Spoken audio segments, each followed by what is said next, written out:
जय श्री कृष्णा फ्रेंड्स, राधे राधे। कानून की सेवा यूट्यूब चैनल में आप सभी लोगों का हार्दिक स्वागत है। आज की इस वीडियो में हम आपके साथ कार्तिक महात्म का छठा अध्याय शेयर करने वाले, तो चलिए फ्रेंड्स स्टार्ट करते हैं। श्री ब्रह्मा जी के मुख से 5वें अध्याय की कथा सुनकर श्री नारद जी गदगद हो गए और नतमस्तक प्रणाम करके विनम्र भाव से बोले कि हे पितामह, आप कृपा करके कार्तिक मास के महात्म्य का विधि पूर्वक वर्णन कीजिए। नारद के मुख से विनती सुनकर श्री ब्रह्मा जी बोले कि हे पुत्र, तुम बहुत सज्जन हो जो मृत्यु लोक के निवासियों के भले के निमित्त ऐसे ऐसे प्रश्न करते हो। सो आज मैं तुम्हें ऐसी कथा कहता हूँ जिसके पढ़ने और सुनने से समस्त पापों का नाश हो जाता है।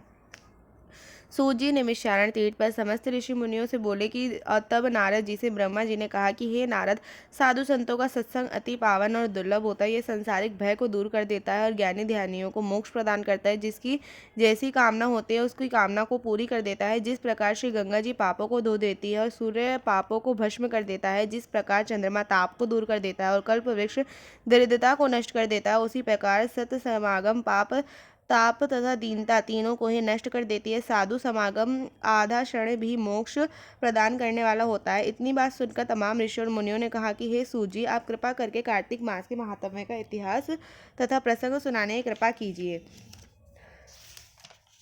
तब श्री सूत जी बोले कि हे ऋषियों, एक समय चंद्र वंदनी और कमल नयनी समान श्री सत्यभामा के मन में एक विचार आया कि मैं धन्य हूँ जिसके पतिदेव स्वयं त्रिलोकीनाथ है। त्रिलोकीनाथ है और भगवान मधुसूदन है, और वह 16,108 रानियों से बढ़कर मुझसे ही प्रेम करते हैं। जिस कल्प वृक्ष की पृथ्वी पर बसने वाले प्राणी बात तक नहीं जानते, वह कल्प वृक्ष स्वयं मेरे आंगन में लगा हुआ है। ऐसी विचार कर सत्यभामा ने श्री कृष्ण भगवान से कहा कि हे प्रभु, मैं आपसे एक बात पूछती हूँ, आप कृपा करके मेरी बात का उत्तर दीजिए। आशा है कि आप मेरे हित के लिए अवश्य उत्तर देने की कृपा करेंगे।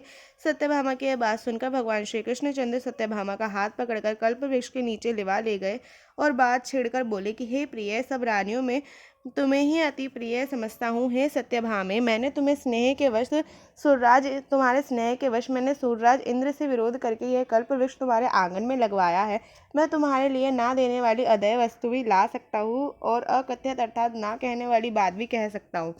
यदि तुम मुझसे गुप्त से गुप्त बात भी पूछोगी तो मैं तुम्हें वह भी बता दूंगा। भगवान श्री कृष्ण की बात सुनकर सत्यभामा गदगद होकर बोली कि हे स्वामी, यदि आप मुझसे इतने प्रसन्न हैं तो मुझे यह बताने की कृपा कीजिए कि मैंने पूर्व जन्म में ऐसा क्या शुभ कर्म किया था जिससे मुझे आपकी अर्धांगिनी बनने का सौभाग्य प्राप्त हुआ। गरुड़ पर बैठकर ब्रह्मलोक तक तथा इंद्रलोक में जाने आने का अधिकार आपके साथ में है। ही स्वामी, पूर्व जन्म में मैं कौन थी तथा किसकी कन्या थी, और आप मुझे विस्तार पूर्वक सुनाने की कृपा कीजिए। सत्यभामा की यह बात सुनकर भगवान श्री कृष्ण जी मुस्कुराए और बोले कि हे सत्यभामा, तुमको समस्त वृतांत विस्तार पूर्वक सुनाता हूँ, तो तुम एकाग्रचित होकर सुनो। सतयुग के अंत में मायापुर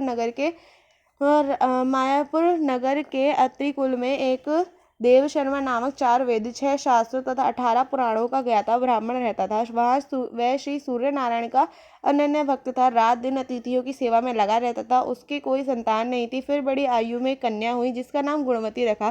देव शर्मा ने अपने शिष्य जिसका नाम चंद्र प्रकाश था उसके साथ अपनी कन्या गुणवती का विवाह संस्कार कर दिया। चंद्र प्रकाश अपने ससुर को पिता के समान सेवा करता था। एक दिन देव शर्मा अपने दामाद के साथ लेकर लकड़ियां काटने की हिमाचल के समीप गया। वन में इधर उधर फिरते हुए एक भयानक राक्षस उसने देखा। उसको देखकर उन दोनों के हाथ पैर फूल गए और भागने में असमर्थ होने के कारण वह दोनों उस राक्षस के हाथों से मारे गए। परंतु उस क्षेत्र तथा अपने भक्ति के प्रभाव के कारण वह मेरे वैकुंठ धाम को चले गए। जैसे मेघ द्वारा वर्षा हुआ जल सब नदियों द्वारा समुद्र में प्रवेश कर जाता है, ठीक उसी प्रकार गणेश, शिव, सूर्य, विष्णु इनमें से किसी भी देवता की भक्ति उपासना करे वह हमको ही प्राप्त होती है। इसी से वह सूर्य भक्त हमारे दूतों के द्वारा विमान में बिठाकर हमारे लोक में पहुंचा दिए गए। इधर उन दोनों के मरने की खबर सुनकर गुणवती ने बहुत रुदन किया और रो रोकर तथा पुकार पुकार कर कहने लगी कि हे पिता और पतिदेव, अब तुम्हारे बिना निर्वाह कौन करेगा? अब मैं कैसे जीवित रह सकूंगी? हाय हाय, तुम मुझे किसके भरोसे छोड़कर कहाँ चले गए हो? अब मेरा खान पान का प्रबंध कहाँ से होगा? हे तात, मेरा कौन ठिकाना है? इस प्रकार गुणवती विलाप करती हुई पृथ्वी पर गिर मूर्छित हो गई, और जब चेतना आई तो घर का सब सामान बेचकर उसने अपने पिता और पति का अंत्येष्टि क्रिया की। फिर संसार से वैराग्य लेकर मेरी भक्ति में तत्पर रहने लगी। इस प्रकार करते करते कार्तिक मास आ गया। उसने विधि विधान से कार्तिक मास का व्रत उपवास करने लगी और साथ ही साथ एकादशी का व्रत भी करने लगी। यह दोनों ही व्रत भगवान को अति प्रिय तथा मुक्ति और ऐश्वर्य प्रदान करने वाले हैं। प्रिय, कार्तिक मास में तुला के सूर्य में जो प्रातःकाल स्नान और जागरण तथा दीप दान करता है उसके जन्म जन्मांतर के पाप नष्ट हो जाते हैं। जो मंदिर प्रातःकाल झाड़ू देते हैं तथा भगवान का पूजन करते हैं वे जीवन मुक्त हो जाते हैं। जो तुलसी के वन की पालना करते हैं वह फिर इस संसार में जन्म नहीं लेते। एक दिन गुणवती ज्वर से पीड़ित हो गई और असहनीय पीड़ा में भी वह दुर्बल शरीर होते हुए भी वह गंगा स्नान को कष्ट सहते हुए गई। अतएव स्नान करने को गंगा जी में प्रवेश करते ही मारे शीत के उसका सारा शरीर थर थर कांपने लगा और वह शीतल होकर वहीं गिर पड़ी। उसी समय भगवान विष्णु के दूत सुंदर विमान लेकर आए और उस विमान में बिठाकर विष्णु लोक में ले गए। यह सब कार्तिक के व्रत का ही प्रभाव था। फिर त्रेता युग के पश्चात द्वापर युग आ गया तो पृथ्वी पर कंस जैसे दैत्यों का उत्पात किया। उस समय ब्रह्मा आदि समस्त देवताओं द्वारा प्रार्थना की जाने पर इस पृथ्वी का भार उतारने को मैंने कृष्ण अवतार धारण किया। उस समय जितने भी हमारे विष्णु गण थे वह सब अवतार के साथ ही यादवों के रूप में ग्वाल बाल होकर पृथ्वी पर अवतरे।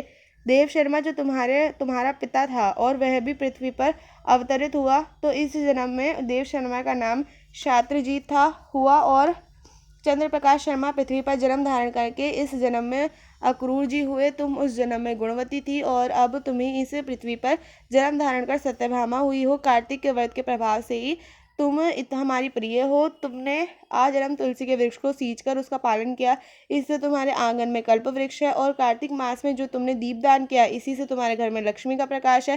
कार्तिक मास में व्रत आदि करके तुमने जो काया कष्ट सहन किया है उससे तुम मेरी अर्धांगिनी हुई। जो कोई कार्तिक मास में व्रत आदि करता है वह मुझसे तुम्हारे ही समान प्रिय होता है। प्रिय अन्य दूसरे जप तप यज्ञ दान आदि कार्तिक मास की 16वीं कला के बराबर भी नहीं होते।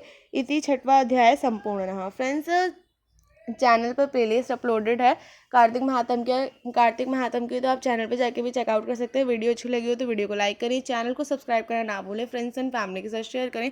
जय श्री कृष्ण, जय श्री राधे, जय माँ तुलसी।